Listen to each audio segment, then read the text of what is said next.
My mother passed away suddenly at 58. I thought I knew everything about her.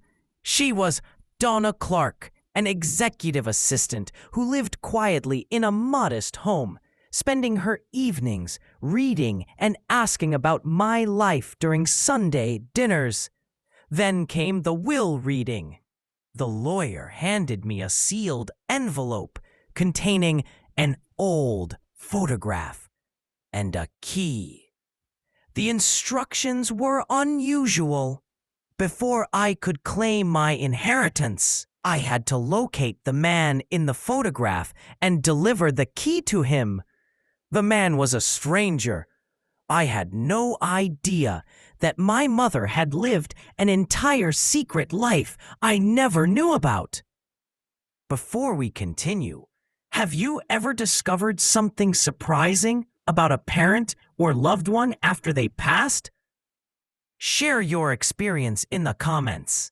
And if you enjoy stories about hidden identities, unexpected legacies, and the complexity of people we think we know, subscribe so you don't miss the next one. My mother died on a Tuesday in October. Donna Clark was 58 and had been complaining of mild heartburn for a few days, nothing alarming. She went to bed early on Monday, and when I called Tuesday morning for our usual check-in, she didn't answer. I drove to her small, tidy bungalow where she'd lived alone since I moved out at 22. I found her in bed, peaceful, already gone. The paramedics confirmed a massive heart attack, likely in her sleep. She hadn't suffered, but knowing that didn't comfort me. She was only 58, with decades ahead, and suddenly she was gone. At 31, I became an orphan. My father had left when I was 2. I had no memories of him, no relationship, only a name on a birth certificate and some child support that ended when I turned 18. It had always been just my mom and me, and now it was just me. The funeral. The funeral was small. My mother had been private with few close friends, her coworkers from the law firm, a few neighbors, and my girlfriend Melanie attended. Everyone described her the same way: kind, quiet, pleasant. It was a eulogy of Norma, a woman who had lived quietly, leaving no notable mark beyond being a good employee and a loving mother. I thought I knew everything about her. She'd held the same job for 25 years, lived in the same modest home, spent evenings reading, and genuinely cared about my life. She was steady, reliable, and unremarkable in the way good, quiet people often are. A week after the funeral, I met with her lawyer, Robert Park, to handle her estate. I expected it to be straightforward: house, savings, maybe a small life insurance policy. Instead, Park handed me an envelope with my name on it, written in my mother's neat handwriting. He explained. Inside were a photograph and a key. I was to find the man in the photo and deliver the key to him. Only then could I access the full inheritance. I stared at him. Why would she do that? Park explained she had set this up years earlier. Updating it. Task was completed. The house and about $75,000 in savings would transfer immediately. But a secondary account and other assets could only be accessed after the task. When asked about the assets, Park could only say that once the key was delivered, he would provide documents held in a sealed safe deposit box. It was shocking. My practical, straightforward mother had created a puzzle from beyond the grave. At home, I opened the envelope with trembling hands. Inside were an ornate, old-fashioned key on a simple chain and a photograph likely from the 1990s. It showed my mother in her mid-30s, smiling in front of what looked like an antique shop, her arm around a man I didn't recognize. He appeared around her age, tall, thin, dark hair, glasses, wearing a cardigan. He looked almost professorial. They seemed familiar and comfortable with each other. In the background, part of a sign read, STRICORNCLOC. Who was this man? Decades later, did I have to give him a key? I called Melanie, who came over. Together we examined the photo. The sign, she suggested, might read Capricorn Clock. A quick search confirmed it. Capricorn Clock Repair in Seattle, in business for over 40 years. The owner was listed as Stephen Foster. I had never heard of him. I called, left a voicemail explaining who I was, but received no response. After 3 days of waiting, I decided to drive to Seattle with the photograph and the key. Capricorn Clock Repair was in an older neighborhood, surrounded by small shops. The window was cluttered with antique clocks, and a sign read, "Repairs by appointment only." I knocked, and after a pause, a voice called out, "We're closed." "Mr. Foster, I need to talk to you about Donna Clark," I said. A long silence. Then the door opened slightly. A man in his late 50s. She was my mother. She died 2 weeks ago. His face went pale. He gripped the doorframe, knees seeming to buckle. "Donna is dead?" "Yes, I'm sorry. I know you were friends." I told him I had a photograph of them together and that my mother had left instructions for me to give him something. Stephen Foster opened the door fully, his expression filled with shock and sadness. "Come in," he said. Inside, the shop was overwhelming, every surface covered with clocks. The constant ticking created a dense layer of sound. The air smelled of oil, wood, and age. He guided me into a small back room that served as his office, clearing a chair for me before sitting heavily behind his desk, grief written across his face. "I should have visited her," he murmured, almost to himself. "I should have checked in, but she insisted on distance, on keeping our lives separate." "Mr. Foster," I asked, "I don't understand. How did you know my mother?" He looked surprised. "She never told you about me?" "No. Until today, I didn't know who you were. This photo is the only proof I have that you even knew each other." I set the photograph on the desk. Stephen picked it up, his hands trembling. "This was taken 26 years ago," he said quietly.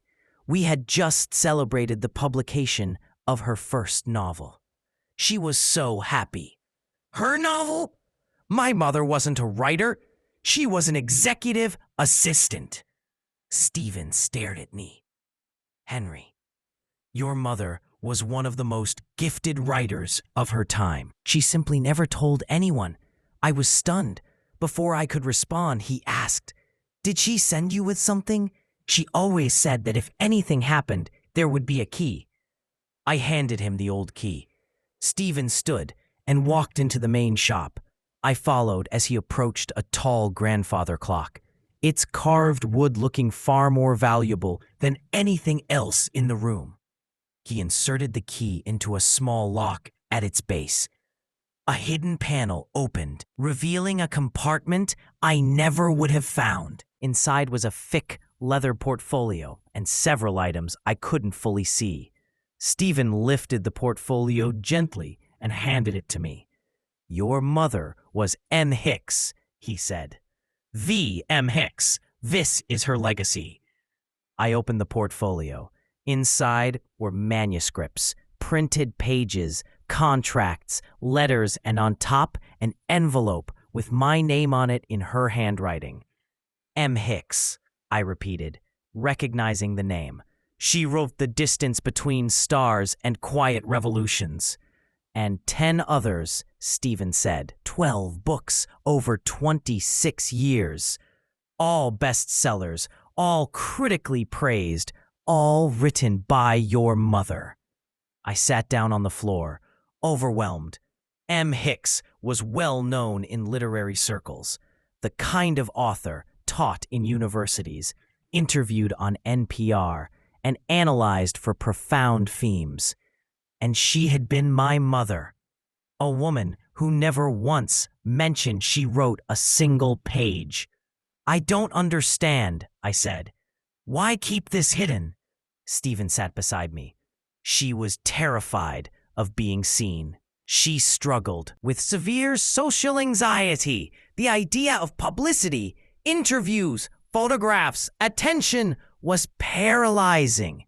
We met in college as English majors. After we graduated, I opened this shop. She became an assistant, but she kept writing. When did she publish her first book? I asked. 1999. You were 5. She used a pen name and demanded complete anonymity. No author photos, no interviews, no public appearances. Her publisher agreed because her work was exceptional. He showed me more paperwork, contracts, royalty statements, reviews. Every month, I collected mail from a P.O. box registered under her pseudonym. We would meet, exchange manuscripts, sign documents. I helped her navigate everything while keeping her identity hidden. Why didn't she tell me? She wanted to, many times, but every year the secret grew heavier. She feared you'd feel betrayed. She feared others might discover who she was. And she felt ashamed, not of the writing, but of she couldn't face the public side of success. I opened the envelope with my name on it. Inside were pages written by my mother. I read, "My dearest Henry, if you're reading this, I'm gone and Stephen has given you the key to the truth I couldn't bring myself to tell you. I'm sorry you had to learn this after my death. I should have told you everything, but I was always afraid. Afraid of judgment. Afraid you would think I lied. Afraid of the attention that would follow if my identity became known. I know it seems strange that someone who wrote books read by millions would hide from the success. But Henry, fear shaped much of my life. I was only ever comfortable in my writing and with you. Every book was, in some way, a message to you. The themes, single mothers finding strength, children discovering themselves, people learning courage, were all inspired by our life together. There is money from the books, more than you might imagine. It's in a separate account managed by a financial bank. Advisor whose details Stephen will provide. Decades of royalties have grown significantly. But what matters most are my words. In this portfolio is my final manuscript, my 13th book, titled The Woman Who Hid. It's my most honest work. A story about a mother with a secret life and a son who uncovers it after she's gone. It's about fear, love, and the ways we fail those we care about. I want you to publish it, not under M. Hicks, but under my real name, Donna Clark. Let the world know the truth, that M. Hicks was an anxious woman from a small town who wrote in silence while raising her son. Let them see that the distance between who we are and who we pretend to be can be vast. and that sometimes we hide from the people closest to us. I'm sorry I chose secrecy over honesty, but being your mother was the one part of my life where I never felt afraid. I love you. I'm proud of you, Mom. By the time I finished, I was crying. Stephen was too. Woman who had lived two separate lives and never reconciled them. She wrote 12 books, I said quietly. I can read them now. I can finally know her. They're beautiful, Stephen said. She understood what makes us human. Over the following months, I read everything. All 12 published novels, hearing my mother's voice in every page. Her final manuscript, The Woman Who Hid, was so clearly personal that it was painful at times. I went through her contracts and royalty statements, learning that the literary income she had kept hidden had grown to over $4 million. My mother had been successful, admired, and financially secure, and yet she chose to live quietly in a small home, maintaining a job she didn't need, keeping it all secret, even from me. Melanie helped me process everything, I said. One evening, we sat in my mother's house, surrounded by her books. She wasn't trying to hurt you. Melanie said, your mother feared success. I wish I'd known her fully, I admitted. But you did know her, Melanie replied. The important parts. She was your mom. She loved you. She supported you.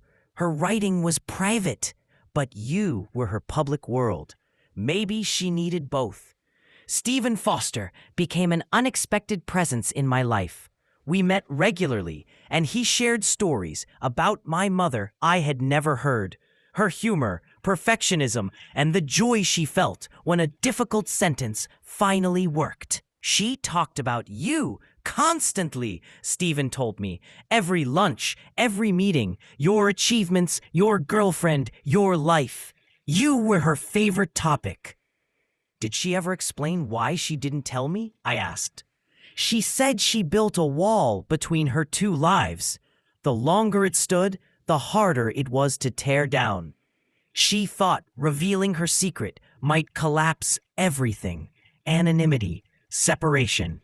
She convinced herself she was protecting you from her secret life.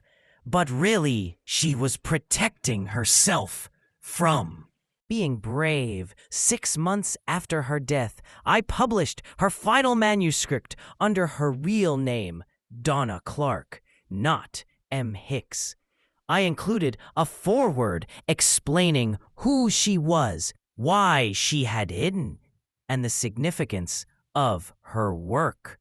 The publishing industry was stunned. N. Hicks, the anonymous, reclusive author, was revealed as an executive assistant from Oregon who wrote 12 acclaimed novels while raising a son and working full-time. The book, The Woman Who Hid, became an immediate bestseller, not just for the reveal, but because it was brilliant. Interviews followed. I spoke about my mother, her double life, and what it meant to discover that someone you knew intimately had hidden entire worlds from you. Are you angry? A journalist asked. At first, yes, angry that she hadn't trusted me. But then I realized she wasn't hiding from me. She was hiding from herself, from being seen. Her secrecy, in a way, was a love letter. She protected her private writing world because that's where she processed everything, including her love for me. The launch for The Woman Who Hid was held in Seattle near Stephen's shop. Melanie, Stephen, and a crowd of fans attended. I spoke for 20 minutes, not as a famous author, but as a son, honoring the woman who had raised me, who had prepared breakfasts, helped with homework, and asked about my day. My mother's secret life never diminished her presence in mine. She was Anne Hicks, yes, But more importantly, she was Donna Clark. She wasn't perfect. Her secrecy hurt, but she was real, and she was mine. I'm proud to finally share her work under her real name. Inheritance and life after. The $4 million in royalties and investments allowed me to make life changes. I left my software job to start a business related to reading and writing. Melanie and I got engaged, planning a wedding my mother would have loved. I read all 12 novels repeatedly, discovering her voice, her fears, and her themes of identity, courage, and self-discovery. 1 year after her passing, I visited her grave with Stephen. We brought flowers and talked as we wished we could have while she was alive. She would be proud of what you've done, Stephen said. Publishing her work under her real name, sharing her story, that was courage she never had. You're living openly in ways she couldn't. At her headstone, we updated it. Donna Clark, 1967 to 2025. Loving mother and acclaimed author, M. Hicks. I wish I'd known, I said. She trusted you, Stephen replied. Just not until after she was gone. The key, the photograph, the manuscript, that was trust. She trusted you to understand, forgive, and share her secret the way she couldn't. The inheritance wasn't just money or manuscripts. It was trust. My mother, in her final act, letting me see all of her, the brilliant novelist and the terrified woman, the celebrated author and the cautious single mother, the public pseudonym and the private person. Manuscript, through contracts, royalties, and Stephen's stories, I finally got to know Donna Clark, the writer, as I knew Donna Clark, the mother. My mother hid her success because she feared being seen. She hid her talent because claiming it required bravery she didn't have. But she left me that bravery to stand in bookstores, own her work, tell her story, and be publicly proud of someone privately brilliant. 12 books were published under a pseudonym. The 13th, under her real name, revealed everything. Now, when people read M. Hicks, they know who she really was. Donna Clark, executive assistant by day, novelist by night. A single mother raising a son while creating masterpieces in secret. What would you do if you discovered a parent had an entire secret life? Share your thoughts in the comments. If this story about hidden identities, unexpected legacies, and understanding the complexity of the people we love touched you, please like, subscribe, and click the notification bell so you never miss our next story. Thanks for watching, and we'll see you in the next one.